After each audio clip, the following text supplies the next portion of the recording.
Bismillahirrahmanirrahim. Assalamualaikum warahmatullahi wabarakatuh. Alhamdulillah, alhamdulillah, wa syukurullah ala taufiqi wa hidayah. Asyhadu an la ilaha illallah wahdahu la syarika lahu wa syahidi wa asyhadu anna Muhammadan abduhu wa rasuluhu ala ridwani. Allahumma shalli ala sayyidi wa ahlihi wa sahbihi wa sallam. Pada saudara sekalian, alhamdulillah kita semuanya mari bersama-sama untuk menyampaikan rasa syukur kita kepada Allah SWT dengan syukur yang banyak dari hati, mengakui bahwa semua nikmat ini pemberian Allah. Termasuk kita bisa bermajelis pada hari ini bukan karena semata-mata mujahadah kita karena sudah terjadwal, tidak, tetapi ini merupakan kehendak Allah SWT, ini nikmat dari Allah SWT. Banyak orang berkumpul dalam perkumpulan yang berbeda dengan majelis kita. Dan ini yang disebut oleh para ulama sebagai Raudhatul Jannah, taman-taman surga. Allah pilihkan hari ini untuk kita satu yang istimewa. Makanya di antara yang perlu kita syukuri perkara ini. Bahkan di antara perkara yang harus kita syukuri dengan alhamdulillah adalah karena kita bisa bersyukur. Karena sebagian orang diberikan nikmat itu tidak bersyukur. Alhamdulillah, makanya kita bersyukur karena kita bisa bersyukur. Kita alhamdulillah. Yang kedua, saudara sekalian, saya ingin membuka majelis pada hari ini dengan satu perkara yang barangkali kita sudah sering mendengar, tapi saya ingin banget untuk menyampaikan ini ke khalayak, ke majelis-majelis. Ya. Barangkali panjenengan kalau disebutkan di antara perawi hadis dari para sahabat, panjenengan tahu, antum semuanya tahu, ada di antaranya adalah Abdullah bin Amr bin As. Ya. Apa yang istimewa dari Abdullah bin Amr bin As? Bukan hanya karena dia termasuk perawi hadis, meskipun rankingnya kalau nggak salah ranking 5 atau ranking 6 dari 7 besar itu. Kalau panjenengan lihat, ternyata usia Abdullah dengan bapaknya yakni Amr bin As itu hanya 10 tahun. Dan ini anak kandung. Anak kandung dengan bapaknya selisih umur hanya 10 tahun. Berarti kira-kira dulu Amr bin As nikah umur berapa tahun? Antara 9 atau 8 tahun. Ya. Ini masih ada jomblo nggak? Masih banyak.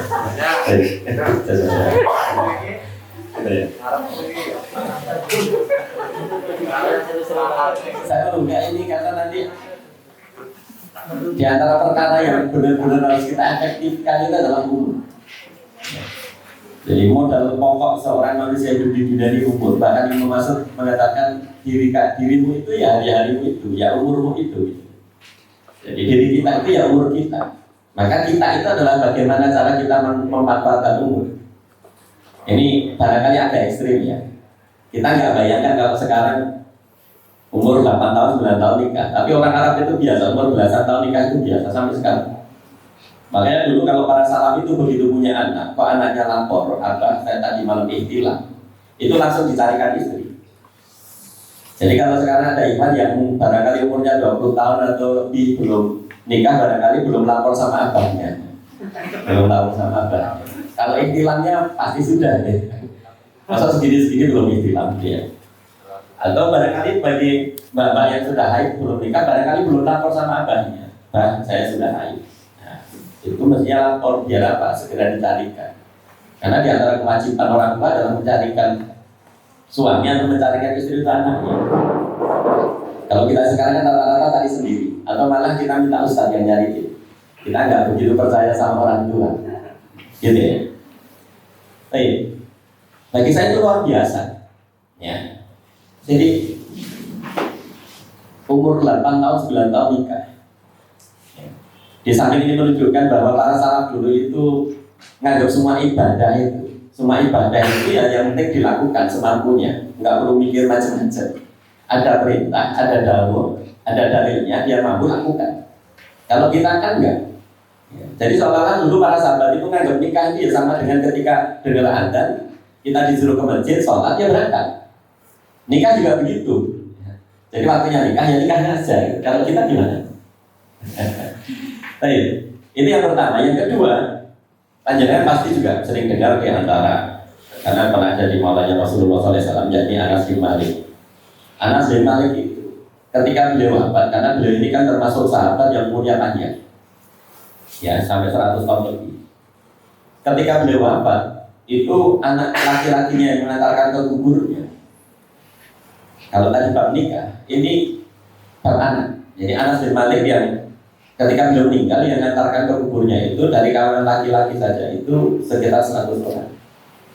Jadi para salaf dulu itu termasuk punya anak itu semangat. Jadi nikah ya semangat, punya anak ya semangat. Nah, dua perkara ini penting sebenarnya dalam syariat. Ini saya kasih di antara contoh bagaimana kita memaksimalkan umur kita, memaksimalkan kesempatan yang Allah berikan dalam hidup ini. Di antara perkara yang paling pokok adalah apa tadi? Nikah dan punya anak. Ya. Apa konteksnya? Saudara sekalian, hidup kita ini kan di atas perjalanan waktu yang memang tidak bisa kita kendalikan. Hari ini yang namanya sekarang hari Sabtu, itu segera akan kita sebut kemarin ketika kita sudah sampai Ahad. Ya. Terus begitu Ahad itu segera akan jadi hari ini ketika kita besok, nggak lama. Ketika besok kita sudah sampai Ahad, maka kaidah waktu itu berjalan di atas kaidah seperti itu. Nanti akan segera jadi sekarang akan segera jadi tadi, begitu terus. Tahun-tahun. Yang punya 25 tahun nanti tahu-tahu segera 52 tahun. Tahu-tahu nanti ketemu malaikat maut. Seperti itu kaidah waktu. Ya. Nah, itu dari sisi apa yang kita hidup di atasnya. Yang kedua, kita selalu menemukan keadaan diri kita masing-masing, yang masing-masing kita tentunya berbeda. Di antara apa yang kita harapkan dengan kenyataan yang kita temukan. Jadi barangkali benarlah apa yang dikatakan oleh Muhammad bin Abdul Wahab itu. Kunci kebahagiaan seseorang itu kalau dia diberikan nikmat dia bisa bersyukur. Kalau dia diberikan ujian dia sabar. Kemudian kalau dia berdosa segera tobat. Karena apa? Itu yang menjadikan kita dalam keadaan ya, istilahnya real time-nya sekarang. Real time kita itu akan selalu ketemu 2-3 hal itu. Apa? Barangkali kita sekarang memang harus mensyukuri nikmat-nikmat. Apa yang kita sebut nikmat, sesuatu yang kita anggap sesuai dengan harapan kita. Sementara kita definisikan seperti itu dulu. Sesuatu yang seperti kita harapkan itu yang kita sebut nikmat. Maka kemudian kita alhamdulillah tadi. Yang kedua, barangkali ada harapan-harapan yang secara real time sekarang kita belum dapatkan. Maka kita layak bersabar atas itu. Itu minimal, karena nanti yang namanya ujian itu banyak. Ya. Ada pun keadaan yang ditekankan nanti kalau hari ini, pada real time hari ini kita punya dosa, maka segera taubat. Tapi kita ingin membandingkan dua hal. Tentang apa yang kita harapkan dengan apa yang kita miliki saat ini, dengan fakta, dengan realitas. Seorang muslim itu di antara dua keadaan, selalu di antara dua keadaan. Sifatnya itu tarasuk, pertengahan. Kita punya idealisme, tetapi kita juga harus selalu realistis. Orang itu kalau terjebak dalam idealisme, maka dia nanti akan banyak kecewa kalau dia tidak menginjakkan kakinya di atas bumi. Dia nggak sadar bahwa hidup itu ya di dalam kenyataan. Tetapi kalau seseorang itu hanya sekedar menikmati yang menjadi kenyataannya, maka orang nggak maju-maju. Maka kenapa Rasulullah SAW misalnya itu mengajarkan pada kita ketika menggantungkan harapan saja itu bukan hanya sekedar menggantungkan setinggi langit. Kan kita kalau ngajar dari anak-anak itu dulu gantungkan cita-citamu setinggi langit. Kalau Rasulullah mengajarkan nggak begitu ternyata. Karena kalau namanya langit itu kan masih ada plafonnya. Namanya plafonnya yang langit itu. Dan itu sifatnya dunia. Kalau Rasulullah sampai mengatakan idza sa'altumullah fas'al jannatul firdaus. Kalau kalian minta pada Allah, mintalah jannatul firdaus. Al-firdaus karena apa? Itu yang paling tinggi. Ma'asatuh ada yang paling tinggi. Jadi kita itu diajari punya idealisme yang sangat tinggi. Bahkan bukan hanya sekadar sifatnya duniawi, pengen punya istri cantik bagi yang masih jomblo, atau bagi bapak juga pengen punya suami yang ideal. Jadi Masya Allah, ini kan akhir-akhir kan kita sering ngaji keluarga sakinah. Jadi kesimpulan saya, kayak seperti tadi kan ini ideal semuanya, tapi nanti seseorang itu nggak bisa lepas dari realitas. Jangan bayangin, ini satu contoh dulu. Ya, disuruh punya cita-cita tinggi, kemudian mengusahakannya, misalnya dapat paling ideal pun, nanti tetap tidak ideal. Karena Allah menjadikan sesuatu yang ideal itu hanya nanti di surga. Saya kasih contoh begini, dalam urusan pernikahan, karena tadi saya ngasih contohnya dari Anas bin Malik dulu, dari siapa? Abdullah bin Amr bin Asli. Dengan bayangkan kalau misalnya ada seorang laki-laki ganteng, pinter, soleh, pinter golek duit, termasuk pinter golek duit, orang yang pinter golek bayaran, pinter golek ganjaran.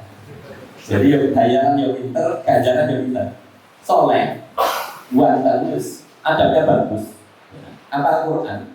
Nanti kemudian nikah dengan seorang muslimah, ya, juga cantik, pinter, sopan, nasabnya baik. Ya. Kira-kira ketika nikah ketemu ada masalah nggak? Dalam rumah tangga? Ada.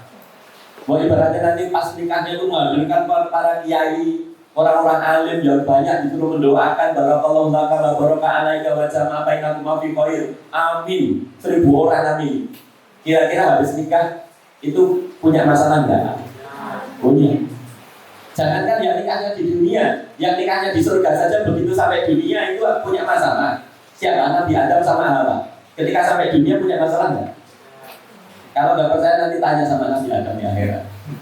Ada itu punya masalah itu, anaknya saja berantem. Antum bayangkan itu. Makanya terus sekalian, kita itu disuruh di pertengahan itu. Kita punya idealis, harus punya idealisme yang tinggi, bahkan menggantungkan cita-citanya tidak hanya sekadar di langit. Karena yang namanya langit, plafonnya ya langit itu berarti dunia. Kita disuruh punya cita-cita bahkan surga yang paling tinggi, yakni Jannatul Firdaus. Tetapi bahwa kita juga harus sadar bahwa kita ini hidup di dunia. Ya. Makanya apa? Ya sekarang yang sudah kita dapatkan kita syukuri. Maka syukur itu sampai disifati. Kalau Imam Syafi'i mengatakan bahkan iman itu hanya dibagi dua, nisfu syukur dan nisfu sabr. Separuh di dalam rasa syukur, separuh dalam rasa sabar, dalam sikap sabar. Jadi hari ini ilmu kalau kita ngaji itu sederhana, syukur dan sabar. Kita nasihati orang juga gampang gitu. Sabar ya Mas ya, ditolak. Nah, memang dia bukan yang terbaik untuk itu gampang saja ngomong begitu. Kalau dia yang ditolak ya nangis-nangis. Kan gitu. Jadi sabar juga gitu. Pokoknya ngajarin orang itu gampang. Artinya perkataan yang nyuruh syukur, sabar sering kita dengar itu. Tetapi pada kenyataannya ini belum kita aplikasikan. Jadi apa? Saudara sekalian, ini yang poin yang pertama yang harus kita tekan dulu. Hidup itu harus punya idealisme, tetapi kita juga harus pandai bersyukur terhadap realitas yang telah Allah berikan. Makanya sampai Rasulullah SAW itu mengajarkan kalau kita punya harapan, kemudian harapan itu tidak seperti yang kenyataan tidak seindah harapan yang kita miliki. Rasulullah menyuruh kita untuk mengatakan apa? Qadarallahu wa masa'afa'al. Ini banyak sudah terdiri Allah. Apa yang Allah kersake Allah lakukan. Sudah. Atau lebih dari itu kalau banyak itu dianggap musibah itu. Memang dianggap musibah kita diajarkan untuk mengatakan apa? Inna lillahi wa inna ilaihi raji'un. Allahumma azirni bi musibati wa hlufni khairum minha.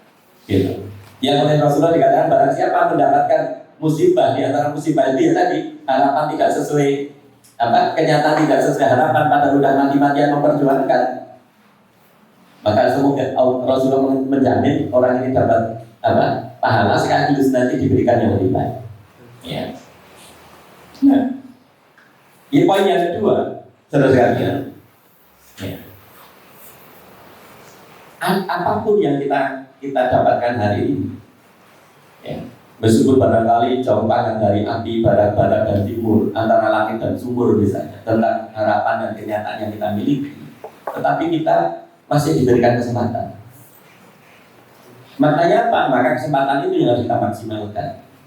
Seperti apapun keadaan kita sekarang, itu belum menggambarkan keadaan kita besok. Ya, karena di antara sifat Allah yang kita imani adalah bahwa Allah itu Al-Latif. Allah itu kan memang apa? Kalau sebagian mufassir mengatakan Al-Latif itu Allah di situ menyangkut dengan kaitannya dengan ilmu Allah yang melingkupi segala sesuatu, sekaligus rahmatnya Allah terhadap hamba-hambanya. Sehingga Allah itu melakukan perubahan terhadap nasibnya itu kadang-kadang kita nggak kerasa. Antum bayangkan dulu, makanya di antara yang disebut bahwa dalam surat dalam Al-Quran untuk menekankan bahwa Allah SWT ini adalah Al-Latif adalah surat Yusuf. Kisahnya Yusuf yang di awal seperti itu, perjalanannya seperti itu. Siapa yang membayangkan di akhir kisah hidupnya Yusuf menjadi pembesar di Mesir, bahkan kemudian membawa Bani Israel seluruhnya boyongan ke Mesir. Nggak kebayang dulu. Maka apapun keadaan kita sekarang, kita harus husnudon. Urusan kita sekarang hanya memaksimalkan usaha kita. Yang kedua, kita menyiapkan terus hati kita untuk selalu ridho terhadap takdir. Karena apa? Kita tidak tahu besok apa yang terjadi untuk kita. Maka kita mengusahakan yang terbaik, kita mohon yang terbaik. Ya. Nah, tetapi suatu saat akan ada saatnya ketika manusia, sebagian manusia, bahkan sebagian besar manusia mendapatkan kenyataan yang paling pahit, yang paling fatal, yang paling mengerikan, tetapi dia sudah tidak punya kesempatan lagi. Siapa mereka? Ketika manusia nanti sudah sampai neraka. Kita belum. Bahkan insya Allah kita tidak, insya Allah. Semoga semuanya kita tidak seperti itu. Na'udzubillah min dzalik. Ya. Saya langsung gambarkan yang paling ekstrim. Karena nanti akan ada orang ketika mendapatkan kenyataan dirinya itu sudah nggak punya kesempatan berubah. Padahal kenyataan yang dia alami itu sangat apa? Dia sama sekali nggak senang, sama sekali nggak ridho dengan kenyataan itu, yakni ketika dia dimasukkan ke neraka. Adapun kenyataan kita, coba kalau kita bayangkan ujian kita maksimal apa? Ada nggak yang punya utang banyak? Enggak ada. Saya punya teman utangnya itu miliaran, tapi tenang saja.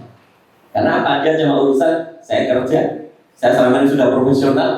Allah uji saya dengan usaha lagi drop, tanggungan utang terlanjur banyak. Dia nggak bayangkan mau ada pandemi. Dia nggak bayangkan mau ada pandemi. Namanya ada kesempatan, proyek semua digarap sebelum pandemi itu, modal semua dikeluarkan, bahkan buka istilah semua peluang dimanfaatkan. Duitnya habis untuk produksi, begitu selesai ketemu pandemi. Duit nggak balik, padahal punya nota-nota. Urusan dengan pihak lain dia apa istilahnya kalau orang Klaten itu ngarap nyawa. Ya. Jadi cuma DP 20%, 25% dia bisa dapat produksi senilai 100% itu. Ya. Tapi dia santai saja dan mengerti, ini udah takdir Allah. Yang penting selama ini saya sudah baik-baik saja. Dan sekarang saya kerja keras. Allah yang ngasih rezeki, tenang saja. Nanti Allah akan berikan jalan keluar. Masuk ngasih jalan keluar urusan utang saja Allah nggak bisa, nyiptakan langit dan bumi saja bisa. Jadi santai gitu. Padahal sebagian orang punya utang 100 juta saja stres. Jadi ya santai saja, Masya Allah. Ya. Bagi kita masih ada peluang-peluang itu.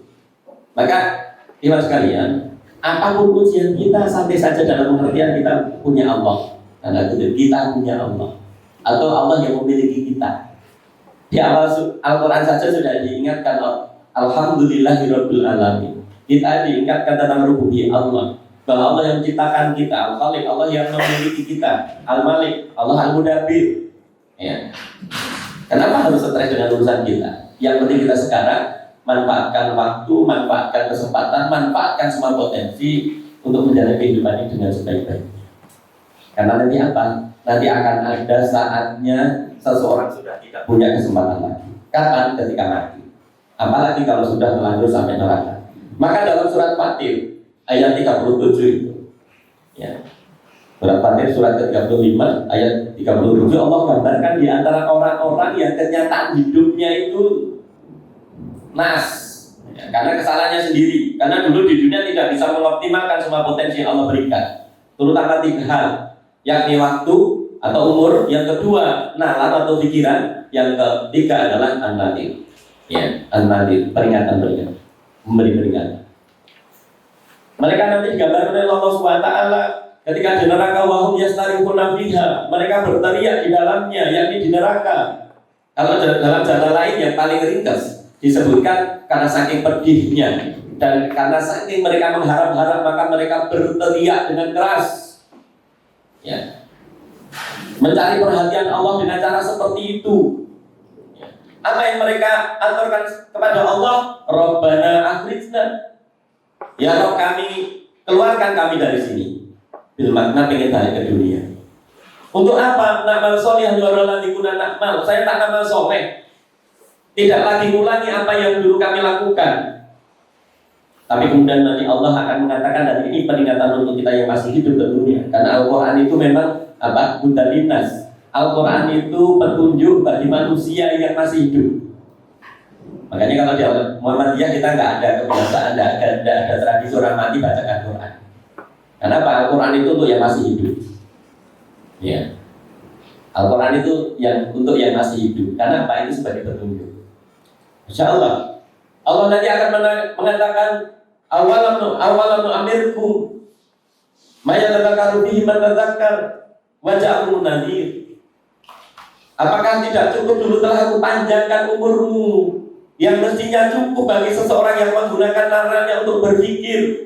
Wajah aku munadir, dan telah datang pada kalian memberi peringatan. Justru nanti Allah akan mengatakan fadhuku, rasakan. Fama lidzalimin min nasir. Sungguh bagi orang-orang zalim itu tidak ada yang bisa menolong, memberi pertolongan. Saudara sekalian, nanti akan ada keadaan seperti itu. Barangkali kalau tadi kita timbang dunia ini enteng saja, dalam pengertian urusan dunia nanti barangkali ada sesinya sendiri membicarakan itu. Tetapi ada pertarungan besar nanti kita di akhirat. Dan hari ini kita pengen bahas itu. Jadi kalau antum yang belum nikah enteng saja, tinggal nanti pulang bilang sama orang tua, matur Pak, aku boleh no bojo, rampung nih. Atau kalau enggak ya nanti hubungi Ustaz, ada. Jadi, makanya sebenarnya nikah dini itu perlu disosialisasikan. Ya, nikah dini itu beda dengan nikah dulu-dulu. Nikah dini itu barangkali umur 17 tahun sudah selesai dari pondok, hafal Quran, besok boleh duit tadi. Ya, bersama-sama paham fikih, paham syariat. Nikah itu baik-baik saja. Daripada nyuruh saya umur 40 tahun, pedok konjole neng di reuni ditawari terus nikah belum? Apalagi dengan anak mobil malah belum nikah. Aku tuh ya nganggur loh. Ya saya dimakati. Jadi namanya buru-buru itu. Namanya buru-buru. Nah, jadi kalau urusan dunia ini timbangan enek saja, solusinya gampang. Sekarang tinggal kita tidak. Tapi nanti ada sesuatu yang taruhannya jauh lebih besar. Karena apa? Khalidina sifatnya apa? Khairul abad. Ada nikmat yang Allah tawarkan namanya surga yang disebut khairul abad. Ya. Tetapi azabnya juga mengerikan.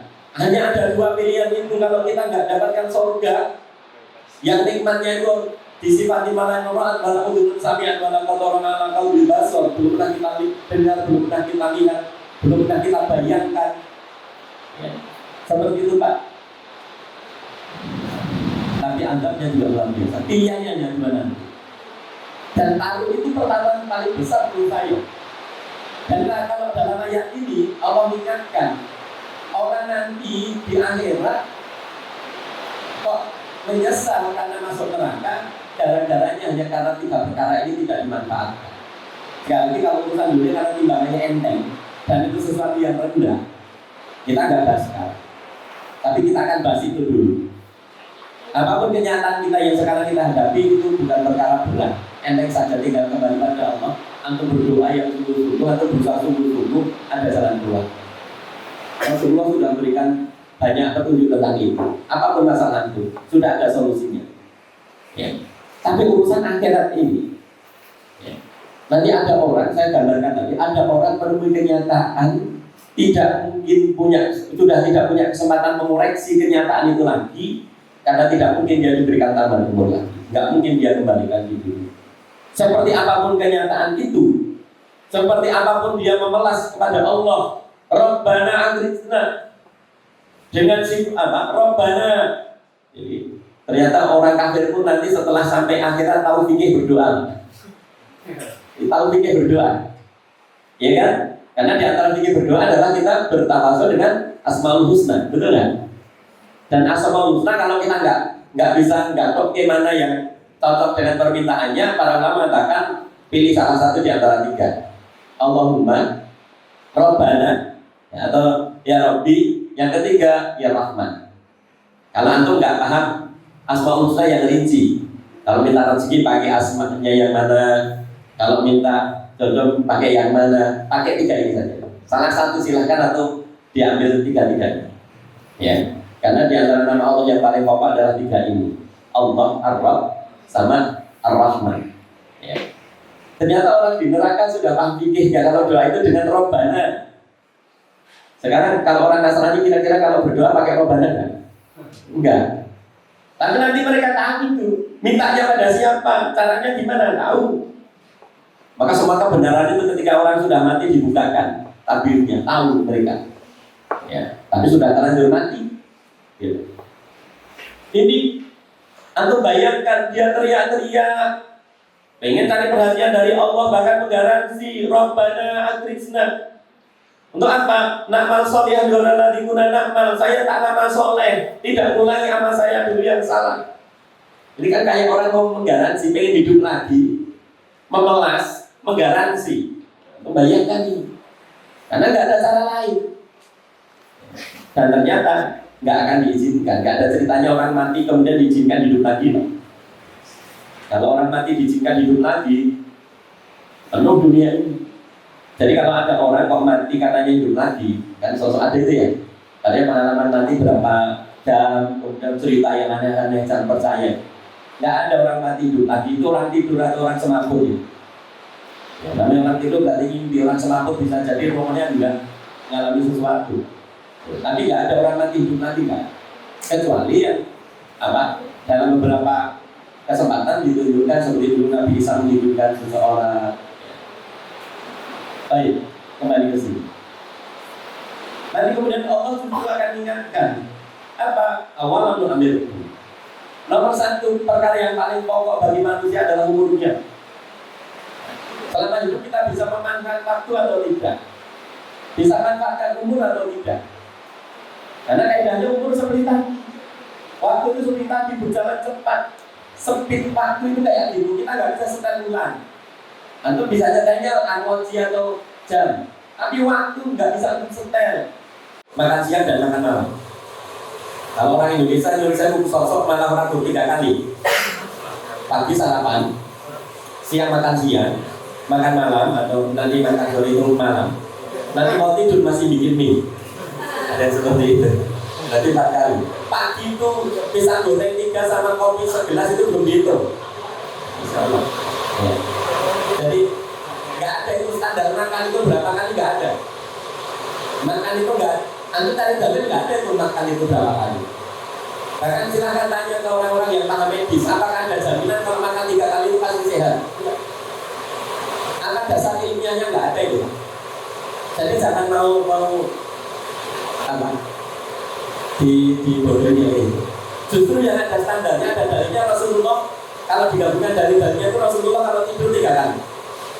Habis isya tidur, meskipun Rasulullah kalau isya itu agak larut. Seperti habis Ibnu bin Samurah dengan Imam Muslim, kalau Rasulullah tidur itu agak larut. Isya itu agak larut. Kemudian habis itu tidur. Bangun di tengah malam.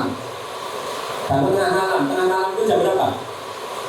Sekitar jam 11. Karena malam itu dihitung maghrib sampai subuh, bagi 2. Ya. Sekitar jam 11 Rasulullah bangun. Kemudian sholat malam, setelah itu tidur lagi ketika azan yang pertama. Azannya bilang Rasulullah tidur lagi. Sekitar 15 menit. Kira-kira kalau kita menjelang subuh 15 menit tidur, kira-kira tanginya jam berapa? Karena tanginya jam 6.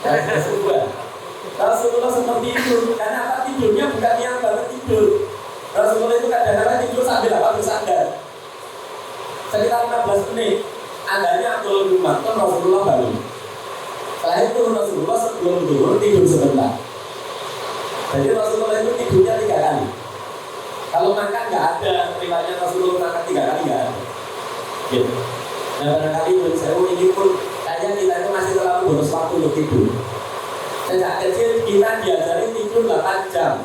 Prakteknya bahkan lebih dari itu. Kalau antum hitung tidur 8 jam dalam umurnya 60 tahun, 8 jam itu sepertiga dari sehari. Berarti di total selama di dunia antum tidurnya 20 tahun. Kebayang nggak tidur 20 tahun? Ternyata di dunia 20 tahun hanya untuk tidur. Nanti lihat YouTube ya nggak manfaat-manfaat berapa jam, baca ya berapa jam. Coba kalau kita pikir hidup kita yang benar-benar serius, mikir yang manfaat dunia akhirat kira-kira berapa menit? Barangkali 1 jam nggak ada. Nonton, kemudian ngobrol, santai, insya Allah repot. Maka Allah nanti ingatkan terhadap orang-orang yang sudah terlanjur masuk neraka karena dulu hidupnya tidak untuk ibadah. Hidupnya tidak untuk ibadah. Ya. Yang kedua Allah mengingatkan, mestinya orang punya nalar dulu cukup untuk selalu mikir. Sekarang di antara potensi yang Allah berikan pada kita yang tidak banyak kita gunakan adalah mikir. Kita ini apa-apa kadang-kadang jarang mikir. Karena para ahli ilmu mengatakan kenapa tempat yang alat yang digunakan untuk mikir itu ditaruh di sini. Karena apa? Kalau mau ngomong biar mikir dulu, mau melakukan sesuatu mau mikir dulu. Jadi ini kadang-kadang sesuatu yang harus kita pikir malah tidak kita pikir, sesuatu yang nggak perlu kita pikir, kita pikir. Timnas kalah aja nggak bisa tidur. Mikir timnas kalah. Kira-kira nanti leg kedua di mana? Saya bilang tetap kalah. Ya Allah. Ada apa urusan kita dengan timnas? Kalau menang ya dapat apa? Kalau kalah juga kenapa? Itu dipikir. Ada orang bahkan dari omongannya kelihatan saya dipikir kayak gitu, pikir negoro.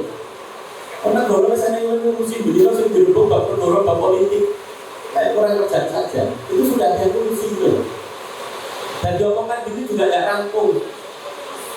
Kenapa kita tidak mikir sesuatu yang penting saja? Mikir kapan nikah, mikir kapan punya anak lagi, kapan punya proyek-proyek dakwah lagi, kapan bisa meningkatkan kemampuan untuk urusan apa? Untuk urusan perkara-perkara positif dalam kehidupan kita. Ya. Bagaimana membahagiakan orang tua, bagaimana membahagiakan istri, bagaimana membahagiakan anak, itu perkara-perkara begitu bahkan tidak membahagiakan itu. Yang sangat sederhana, kadang-kadang manusia itu nggak mikir mana baik mana buruk, pantau beras dulu saja. Maka nanti dari sumber penyesalan di akhir. Yang ketiga, terus kalian, manusia nanti di akhirat menyesal karena tidak memanfaatkan peringatan-peringatan yang telah berikan. Baik Al-Quran maupun coba kita membaca Al-Quran, mentadaburi Al-Quran seberapa sering? Ya, seberapa sering? Sudah belum kita punya jadwal baca Quran? Kalau sudah punya jadwal baca Quran, sudah belum kita punya jadwal untuk mentadaburi Al-Quran? Dulu para ulama menggunakan apa? Aktivitas berinteraksi dengan Al-Quran itu dengan kalimat tilawatul Quran. Kita tahu tilawah itu padanan kata dari itibah. Makanya minimal harus ada 3 faktor di sini: membaca, mentadaburi, membenarkan dengan amalan. Maka para ulama mempopulerkan dulu kata tilawah. Kalau sekarang tilawah apa? Ya mau contoh. Makanya sebagian salah mengatakan sungguh akan datang orang-orang yang menjadikan apa? Membaca Quran yang seharusnya membaca Quran itu diamalkan, tapi menjadikan membaca Quran sebagai amalan. Merasa sudah beramal dengan baca Quran, ya semuanya lazim. Tapi sebenarnya dituntut lebih dari itu. Gitu. Al-Quran, hadis, dan peringatan-peringatan yang Allah berikan dari sisi apa? Misalnya visi kita. Ya. Makanya ada yang mengatakan anak itu adalah at-taibah, uban, atau angka-angka yang umur yang sudah bisa kita hitung. Itu peringatan bagi kita. Lalu pernah nggak hitung umur kita masing-masing? Atau kita umur, atau dia di kuburan, ternyata kesimpulan di kuburan itu karena di Indonesia ini banyak di misal itu ditulis lahir berapa, mati berapa. Rata-rata itu angka antara lahir dan mati itu nggak jauh. Ya ketemu angkanya itu 30, 40, 50. Ya jarang sekali yang 80 lah. Gitu. Maka nanti terhadap orang-orang yang karena di dunia tidak bisa manfaatkan 3 perkara ini, umurnya, nalar sehatnya, kemudian peringatan-peringatan yang Allah berikan, Allah akan mengatakan fazuku. Saya Nasir Asadi mengatakan di antara azab yang paling berat bagi orang-orang di neraka adalah ketika mereka mendengarkan perkataan Allah fazuku, rasakan. Itu secara psikologis, siksa psikologis yang paling berat. Karena di neraka ada siksa fisik, tapi juga ada siksa psikologis. Siksa psikologis adalah ketika Allah mengatakan fazuku. Sama itu ini nasib. Atau dalam surah An-Naba disebutkan di mana? Karena fazuku pada tidak karena azidakum illa azab. Tidak aku tambahkan kecuali azab dan azab. Jadi rasakan, besok azabnya akan lebih berat, besok akan lebih berat, besok akan lebih berat. Kalau sudah Fatir, rasakan, kamu akan selamanya dapat siksa seperti ini. Masya Allah. Ya sekalian, barangkali ini renungan sedikit dan secara ringkas ya. Tapi ingin saya berikan poin yang lebih tegas dulu. Kalau tadi sudah saya katakan bahwa jadwal waktu itu tidak bisa kita otak-atik. Jadwal waktu tidak bisa kita otak-atik. Waktu speednya ya begitu, tabiatnya ya begitu. Umur kita nambah nggak bisa kita rem. Aku bisa barangkali merubah ke dinas catatan sipil, ya. Tanggal lahirnya dirubah, tahunnya dirubah, seolah dia lebih muda. Tapi umur itu bagaikannya nggak berubah, ya kayak begitu. Jadi tahun-tahun nanti tahun-tahun. Jadi ada jadwal umur yang tidak bisa kita otak-atik. Yang kedua, ada jadwal keadaan badan kita juga tidak bisa kita otak-atik. Makanya Allah sifati dalam Al-Quran, wallahu alladzi khalaqakum min dha'fin. Allah menciptakan kalian itu awalnya dalam keadaan lemah. Kemudian ja'ala min ba'di dha'fin kuat, kemudian Allah menjadikan dari lemah itu tumbuh besar dari kuat. Tapi antum simak di situ. Summa ja'ala min ba'di kuat untuk tambah banyak. Tapi kemudian Allah segera menjadikan kalian lemah dan mudah.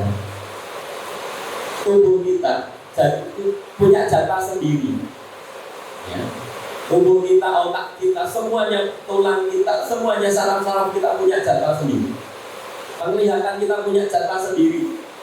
Nanti setelah kuat seperti ini akan Allah segera berubah jadi lemah dan kita nggak bisa otak-atik. Antum serajin apapun olahraga, fitness, makan bergizi, tidur teratur, kalau tua tetap lemah. Saya punya tetangga dulu berdarah di Gasmen yang periode kemarin, Mbak Haji Wiratno itu Yoswani sudah 85, masih kelihatan seger, tapi tetap saja lemah. Jadi dia itu kalau ke masjid, kalau adanya belum datang masih ada, tapi masih lemah. Padahal apa-apa dia tertib sudah dulu. Kesimpulan saya, ya benar ketika Allah bahwa orang itu secara jadwal badan nggak bisa kita otak.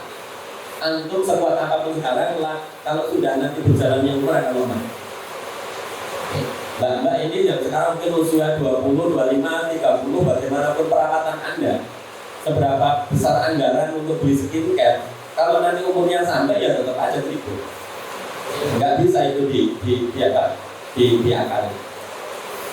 Jadwal umur, jadwal tubuh kita nggak bisa otak-atik. Tapi Allah SWT dengan rahmatnya, Allah memberikan kesempatan kita untuk bisa otak-atik jadwal ibadah. Dari sisi apa? Tepati saja jadwal ibadah. Di samping Allah itu memberikan jadwal waktu, jadwal keadaan tubuh kita, tapi Allah juga berikan jadwal-jadwal ibadah. Maka sebenarnya hidup ini kalau pengen beres, nanti ketika sampai akhirat kita tidak punya penyesalan, realitas yang kita terima kita nanti bisa di dalam surga. Pastikan bahwa kita tepati jadwal-jadwal ibadah. Sholat itu sudah ada waktunya. Maka kaidahnya adanya waktu sholat itu biar kita bisa persiapan. Bukan adzan lagi bingungi. Biasanya kan orang adzan baru bingungi. Ini nggak paham dia bahwa adanya jadwal itu biar kita bisa persiapan. Maka kalau misalnya di antara lima di sini kok sunatan ditolak. robot apapun kan dari tadi. Jadi yang saya mis seperti ini apa tepati saja jadwal amal soleh kita. Kalau Anda lagi punya harta berarti jadwalnya sedekah, jadwalnya infak. Ya. Anda punya kesempatan jadwalkan baca Quran. Terakhir, kalau kita nggak bisa maksa diri kita sendiri, siapa yang mau maksa? Maksa orang lain kita nggak akan bisa. Ini kaidah. Maksa orang lain kita nggak akan bisa. Allah saja itu mengatakan apa? Paman sa'al yumin, paman sa'al yakfur, ngasih kebebasan jadi iman silahkan, kafir silahkan. Cuman Allah ngendika nek kafir nek dolim cepai neraka kan gitu saja. Ya. Jadi lain rafiti nggak ada paksaan dalam urusan agama. Allah kasih kebebasan, cuman Allah sudah terangkan pada banyak terus minal ghaib. Ini menunjukkan bahwa kita itu diperintahkan untuk maksa diri kita sendiri. Kalau orang lain kita nggak bisa maksa, tapi diri kita bisa paksa. Sekarang paksa diri kita, manfaatkan 3 perkara ini. Umur kita pastikan untuk selalu yang manfaat. Segala sesuatu dipikir yang matang, ya, ditimbang yang baik. Kemudian manfaatkan semua yang telah Allah berikan sebagai peringatan. Quran, Sunnah, dan semua ayat-ayat Allah ini semuanya peringatan untuk kita semua. Baik, itu saja. Biar nanti realitas yang kita terima pada akhirnya di akhirat adalah seperti yang kita harapkan. Demikian saya kembalikan dari Ustaz Abdul.